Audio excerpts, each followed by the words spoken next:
All right, our team coverage continues here on WFSB Plus, and it's going to continue through 11:30 tonight and then all day long tomorrow. Very exciting. And we already have some new snowfall totals that are just into the Channel 3 First Alert Forecast Center within the last few minutes. So I'm going to show those coming up in a minute here. All right, and if you have a snowfall total or a picture that you want to share, you can always do so through our free First Alert weather app. And I'll show a fun photo as well. How about that? It's super simple. You download the app, you take the picture through the app, and it gets sent right to us. Yeah. Good stuff. All right, so let's walk you through the timeline of Blizzard Calvin. The snow will continue to intensify. We're already seeing rates at over an inch an hour. We could see 2 to 3 inch per hour rates. This is especially going to be the case as we head toward and past midnight. That's also when the wind will really get cranky. We're talking about gusts up to perhaps even over 50 miles an hour. So whiteout conditions is certainly something we're going to be watching for very closely. The visibility already dropping. It's only going to get worse. By, say, noon and points thereafter tomorrow, the snow becomes a bit lighter, begins tapering off to scattered snow showers before ending, and the wind will also start to relax just a bit. A check of First Alert Live radar. These deeper blues. We've got one batch here that's moving through New Haven and Fairfield counties. This is lifting to the northwest, so that's currently right over, say, the Merritt, lifting up toward 84. Another batch of heavy snow throughout southeastern Connecticut, New London County here, heading up to where 395 meets up with Route 2. This will continue progressing up toward the 84 corridor. Basically, it's rinse and repeat. We'll continue to see these waves, these bands of very heavy snow this evening, tonight, even into the first half of the day tomorrow through our Monday morning. For much more on the totals that have come in so far, we'll continue our team coverage with Tyler.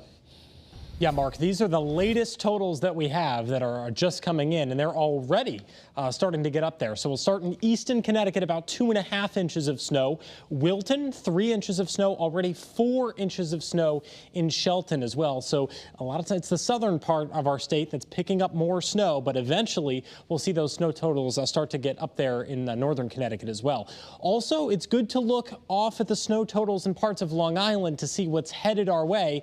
And Manorville, that's out on Long Island, already a report of 6 inches of snow. So it's those very heavy bands. There was a report from the National Weather Service out on Long Island of 2-inch per hour snowfall rates, and that is what is headed our way over the next couple of hours here. Also want to show you a cute photo because why not, right? We love getting all your photos in of how you're enjoying the snow on the free First Alert weather app. Of course, make sure you're being safe while you're taking them. But Emily in Eastford sent us this adorable photo. This is her dog, Katie, getting out and enjoying the snow over the last couple of hours, Mark.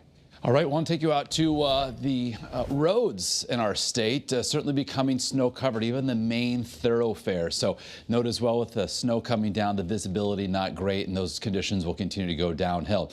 Visibility down to a half mile in Meriden, also Chester, also New Haven, also in Bridgeport. A little bit of an improvement in Waterbury, up to 3/4 of a mile, and also 3/4 mile visibility coming in from Groton. So there's our view from, well, this is actually from Hartford right now.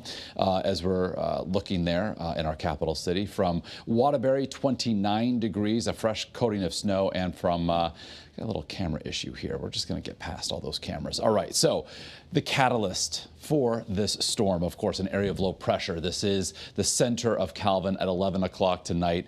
Note the circles here, the wind arrows spinning around this area of low pressure. This low will continue to deepen, meaning it gets stronger as it moves to the northeast. So as it does so, the intensity of the snow, the intensity of the wind picking up, well, midnight points thereafter, right on through what would typically be the Monday morning commute time. And then as this low slowly moves away tomorrow, say noon, points thereafter, you can see how the snow becomes more scattered, shifts off to our east as it becomes a little bit lighter as well.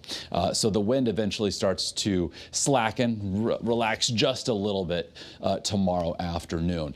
So tomorrow, otherwise, temperature-wise, we're in the upper 20s and low 30s, but when you factor in the wind, if you're spending time outdoors doing that snow removal, you may want to obviously take several passes at doing so, given the heavy, wet nature of the snow, but also these temps will feel more like the teens when you factor in the wind. All right.